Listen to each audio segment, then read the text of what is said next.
Assalamualaikum warahmatullahi wabarakatuh. Alhamdulillahil qail ya ayyuhalladzina amanu kutiba alaikumus shiyam kama kutiba alal ladzina min qablikum la'allakum tattaqun. Asyhadu an la ilaha illallah wahdahu la syarika lah wa asyhadu anna Muhammadan abduhu wa rasuluh. Allahumma salli wa sallim wa barik ala sayyidina Muhammad wa ala alihi wa ashabihi ajma'in. Alhamdulillah, hadirin yang dihormati sekalian, kita mengucapkan setinggi-tinggi kesyukuran kepada Allah Subhanahu wa taala sempena menyambut Ramadan yang sempurnanya sahih disambut pada hari ini atau hari Jumaat. Ya. Ahlan wa sahlan ya Ramadan. Dengan penuh rasa syukur yang tidak terhingga kepada Allah Subhanahu wa taala, kita mengalu-alukan ketibaan Ramadan beberapa hari yang lalu untuk kita meneruskan amal secara istiqamah, mentaati segala perintah Allah dan menjauhi segala larangannya. Mudah-mudahan kita akan beroleh rahmat pertama hari di dunia, apatah lagi di akhirat nanti insya-Allah. Oleh yang demikian, setiap muslim mukmin yang muttaqin yang selalunya amat bergembira dengan kedatangan Ramadan. Sebaliknya mereka-mereka yang tidak muttaqin atau kurang iman, mereka sedih atau tidak gembira dengan kehadiran Ramadan. Dan kita telah pun berdoa sejak bulan Rajab yang lalu, Allahumma barik lana di Rajab wa Sya'ban wa balighna Ramadan, dan kita telah pun diizinkan untuk sampai walaupun dalam suasana PKP, tetapi itulah rahmat Allah Subhanahu wa taala memberi peluang kepada kita untuk terus beribadat secara lebih dengan masa yang amat banyak berbanding dengan masa-masa sebelum ini, di mana kita berada di rumah bersama keluarga, insya-Allah melakukan amal, sama ada solat, tadarus atau segala amal bersama dengan keluarga di rumah. Ada satu nikmat yang Allah beri, walaupun dalam bentuk yang lain sebagai satu musibah, tetapi secara positifnya kita dapat melihat kebaikan-kebaikan yang begitu banyak yang Allah berikan kepada kita untuk tempoh yang ada, yang kita lalui sekarang ini. Dalam maksud sebuah hadis riwayat At-Tabarani, kalaulah umatku tahu tentang kebaikan bulan Ramadan, mereka pasti mengharapkan biarlah Ramadan itu berlalu sepanjang tahun. Tapi ini tidak mungkin. Allah berikan kita tempoh 30 hari Ramadan yang telah bermula, yang berterusan, dan insya-Allah kita sebagai umat kita lakukanlah ibadat ini dengan penuh kesungguhan, menahan diri, bukan sekadar menahan diri daripada makan dan minum mengikut waktu yang ditetapkan sahaja, tetapi pada masa yang sama segala perbuatan-perbuatan yang tidak elok, yang fasad, yang keji jangan diteruskan. Tidak ada makna bagi kita berpuasa jika perkara-perkara yang mungkar itu berterusan. Bukanlah puasa namanya, hanya sekadar tidak makan dan tidak minum. Tetapi puasa yang sebenarnya ialah menahan diri daripada perkara yang sia-sia dan tidak bercakap kotor. Sekiranya ada orang memaki kamu atau memperbodohkan kamu, maka katakanlah padanya, sesungguhnya aku ini berpuasa. Matan hadis riwayat Ibnu Khuzaimah, Ibnu Hibban dan Al-Hakim. Padahal kita menjadikan Ramadan ini sebagai satu madrasah yang boleh mendidik kita, yang menjadikan tarbiyah untuk kita meneruskan bacaan Quran, kerana di bulan Ramadan inilah diturunkan Al-Quran. Al-Quran diturunkan pada malam Lailatul Qadar. Kita akan berdoa lagi, Allahumma balighna Lailatul Qadar. Semoga kita sampai ke malam Lailatul Qadar, di mana Quran merupakan mukjizat besar, mukjizat utama, mukjizat terhebat yang Allah turunkan kepada Rasul sallallahu alaihi wasallam. Firman Allah Subhanahu wa taala, ya ayuhan nas qad ja'atkum mau'izatun min rabbikum wa shifaa'un lima fis sudur wa hudaw wa rahmatun lil mu'minin. Wahai umat manusia, sesungguhnya telah datang kepada kamu Al-Quran yang menjadi nasihat pengajaran dari Tuhan kamu dan yang menjadi penawar bagi penyakit-penyakit batin yang ada di dalam dada kamu, dan juga menjadi hidayah, petunjuk untuk keselamatan serta membawa rahmat bagi orang-orang yang beriman.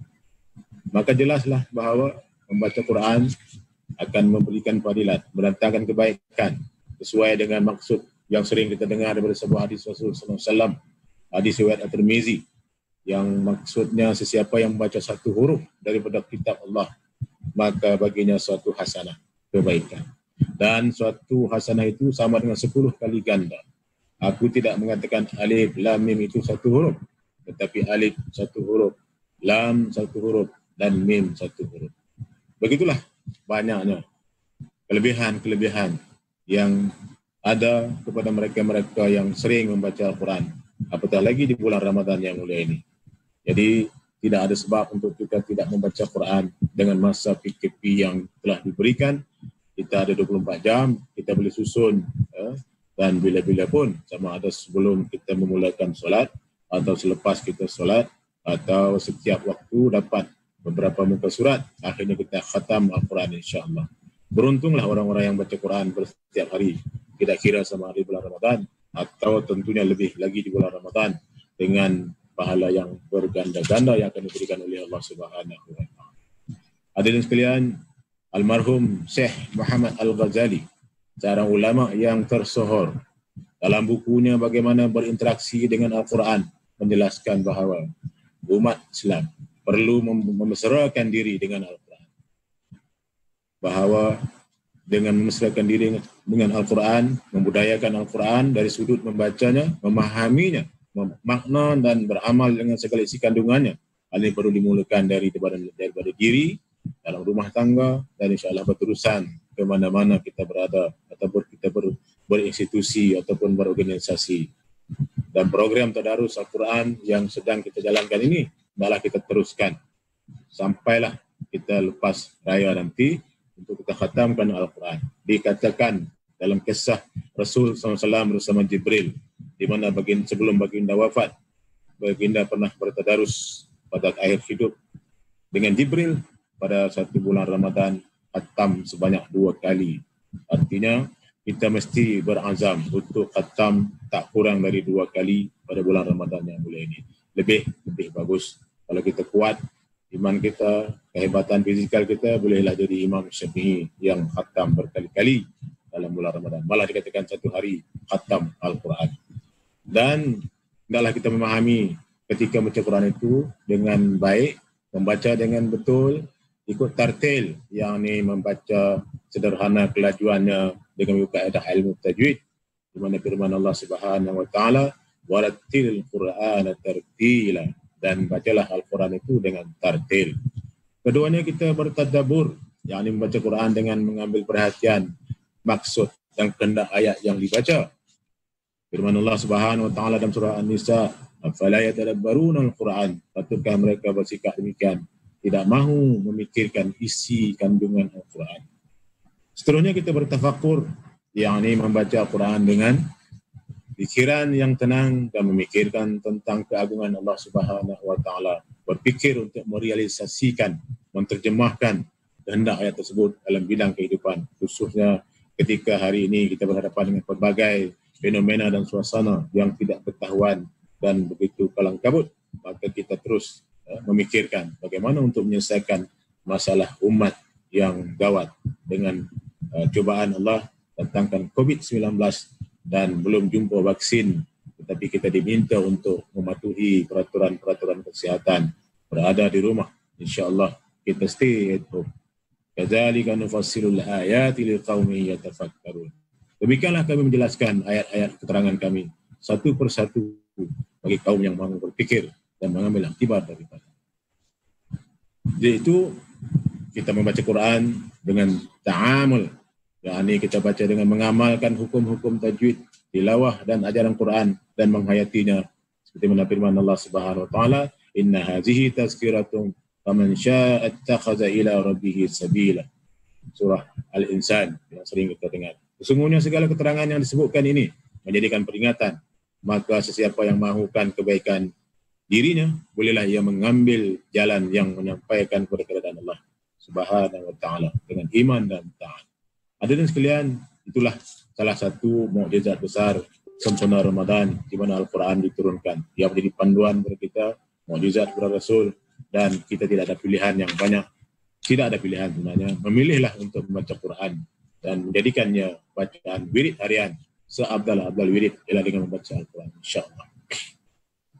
Pada masa yang sama, kalau kita ingin melihat pengajaran Ramadan, selalunya kita akan dikaitkan dengan suatu peristiwa besar di bulan Ramadan, yakni Perang Badar Al-Kubra. Ini adalah peristiwa besar yang berlaku pada tahun kedua Hijrah. Ketika peristiwa ini berlaku, umat Islam bilangannya begitu kecil, 313 orang.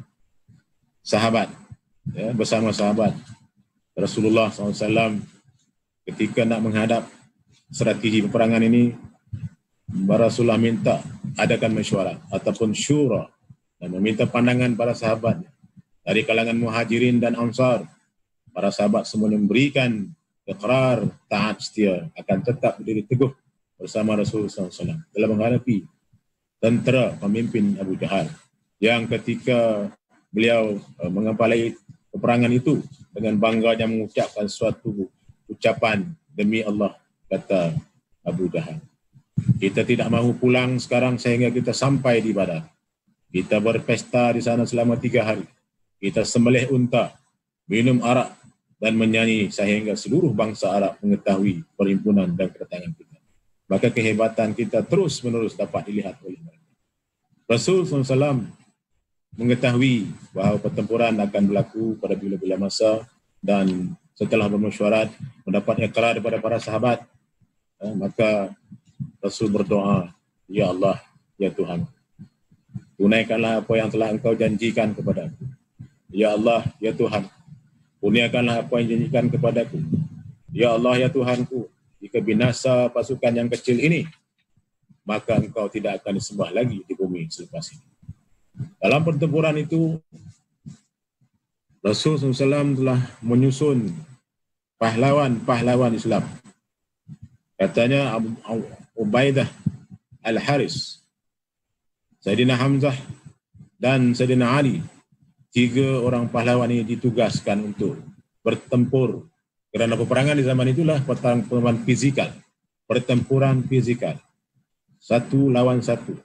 Jadi mereka bertempur, dan alhamdulillah dengan izin Allah, dengan pertolongan Allah, Utbah bin Rabi'ah di sebelah Quraisy, Syaibah bin Rabi'ah dan Al-Walid bin Utbah mencabar pahlawan-pahlawan Islam. Ketiga-tiga pahlawan Islam itu telah berjaya membunuh ketiga-tiga musuh, dan di mana kemenangan merupakan kemenangan awal. Inilah kemenangan awal, langkah awal, dan insya-Allah dengan izin Allah, Allah Subhanahu wa taala menurunkan hasil doa Rasulullah tadi, malaikat-malaikat ya membantu peperangan, dan di sana kemenangan berpihak kepada umat Islam, di mana 70 pembesar musyrikin telah terbunuh, 70 lagi ditawan, dan di pihak Islam hanya 14 orang tentera Islam yang gugur syahid. Berita kemenangan ini telah disambut dengan gembira, dengan takbir dan tahmid oleh pasukan Islam yang diikuti oleh Rasul sallallahu alaihi wasallam. Kemenangan ini telah meletakkan Islam sebagai agama yang tertinggi, dan umat Islam menjadi bangsa yang kuat, bukan lagi sebagai bangsa yang ditindas ataupun diugut-ugut oleh orang Quraisy ketika itu. Melalui peristiwa ini, peperangan Badar Al-Kubra yang penuh bersejarah ini, terlalu banyak pengajaran dapat kita petik dalam peristiwa Ramadan ini. Antaranya ialah pentingnya syura, pentingnya mesyuarat, pentingnya berbincang untuk menyusun strategi-strategi dalam melaksanakan kerja-kerja. Ya, walaupun kerja itu kerja baik, tetapi kita mesti berstrategi dan menyusun rancangan ataupun perancangan yang rapi untuk mencapai kejayaan yang hebat. dan kita mesti ada keyakinan pada Allah Subhanahu Wa Taala. Setelah kita menyusun strategi itu, kita yakin. Jadi hadirin sekalian, begitulah resam Ramadan yang kita lalui pada hari ini, dan insya-Allah kita ada satu lagi perkara yang penting ketika melakukan ibadat ini. Kita kata tadi, kita mengadakan tazkiyah, kita ada ta'lim, kita ada ta'dib, kita juga ada mujahadah. Setelah kita baca Quran, setelah kita dengar kisah perang Badar, kita bermujahadah. Kerana mujahadah ini adalah suatu perbuatan yang melampaui jihad. Kalau kita berjihad, kita bertempur tadi macam perang Badar, 1 lawan 1. Kita dapat bunuh manusia yang menjadi lawan kita, maka dia mati. Maka tamatlah riwayat. Adapun nafsu kita yang kita lawan secara mujahadah, dia berulang kembali. Hari ini dia tewas, besok dia memikirkan strategi-strategi untuk memesongkan kita. Strategi untuk menawan kita. Strategi untuk menggoda kita. Strategi untuk membujuk kita melakukan perkara-perkara yang telah kita jaya semalam kita lawan, hari ini dia datang balik.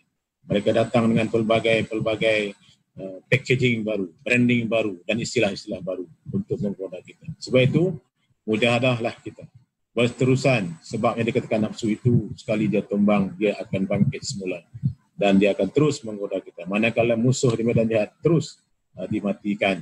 Alhamdulillah. Jadi mujahadah yang merupakan suatu sikap konsisten, istiqamah, berterusan yang mesti dijalankan, mesti dilakukan, dan kita mesti bersedia segi mental, fizikal, dan spiritual untuk jadikan Ramadan ini sebagai medan ataupun sekolah ataupun universiti yang mampu mendidik jiwa kita ke arah memperkokoh jati diri sebagai Muslim sejati, Muslim mukmin, sama ada lelaki atau perempuan, tua ataupun muda, berpangkat atau tidak, bekerja atau tidak, kita patuhilah perintah Allah, perintah syara'.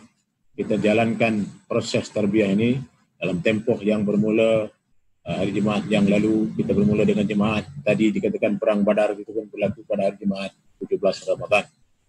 Jadi kita tunggulah 17 Ramadan itu untuk memulihkan semangat.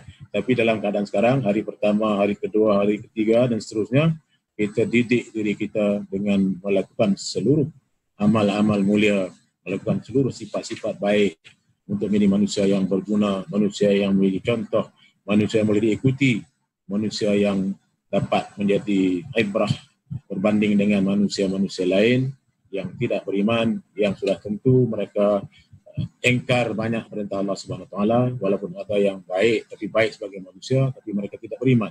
Maka sudah pasti mereka tidak mendapat pertolongan, tidak mendapat hidayah, tidak mendapat bantuan Allah Subhanahu. Manakala kita umat Islam, insya-Allah akan sentiasa mendapat pertolongan, bantuan dengan syarat kita sentiasa menggunakan seluruh panca indera yang ada pada kita pada bulan Ramadan yang mulia ini, daripada mata, telinga, mulut dan hati yang ada dalam badan untuk terus digunakan mentaati perintah Allah Subhanahu Wa Taala, melakukan perkara-perkara baik, dan insya-Allah Allah akan berikan kita pertolongan. Itulah di antara perkara-perkara penting yang kita mesti laksanakan. Teruskan membaca Quran, teruskan menzahirkan sifat berani, sifat ingin berjihad, sifat ingin memberikan pertolongan. Tambah-tambah dalam suasana PKP yang ada hari ini, kita lihat jiran-jiran kita mungkin ada yang tidak dapat makanan atau terputus bekalan makanan, atau tak mampu keluar untuk memberi makanan kerana kekurangan uang atau sumber pendapatan. Maka sekarang adalah buktikan, kita kena buktikan sebagai seorang manusia yang mempunyai sifat insan, kemanusiaan. Inilah masa yang sesuai dan mencabar untuk kita menolong dan membantu masyarakat yang ada di sekitar kejiranan kita. Kita mesti ada maklumat, mesti sering menggunakan media-media yang ada, sama ada WhatsApp, sama ada Instagram ataupun Facebook. Kita gunakanlah wahana-wahana ini untuk mencari maklumat tentang adanya manusia-manusia ataupun masyarakat yang terputus bekalan. Apatah lagi jika masyarakat itu adalah masyarakat Islam yang lebih utama dan lebih aula untuk kita beri bantuan. Inilah resam Ramadan, resam rencam Ramadan yang ingin disampaikan kepada hadirin sekalian yang sempat mendengar ataupun menonton siri Wak TV. Mudah-mudahan Allah Subhanahu wa taala memberikan kita kekuatan terus untuk kita beramal dalam bulan yang mulia ini, sampailah kita berjumpa dengan Lailatul Qadar dan mungkin dapat menyambut hari raya fitrah, hari raya Idul Fitri dengan rasa syukur yang tidak terhingga dan ucapan yang kita laungkan Allahu Akbar, Allahu Akbar, Allahu Akbar, walillahil hamd. Sekian, Assalamualaikum warahmatullahi wabarakatuh.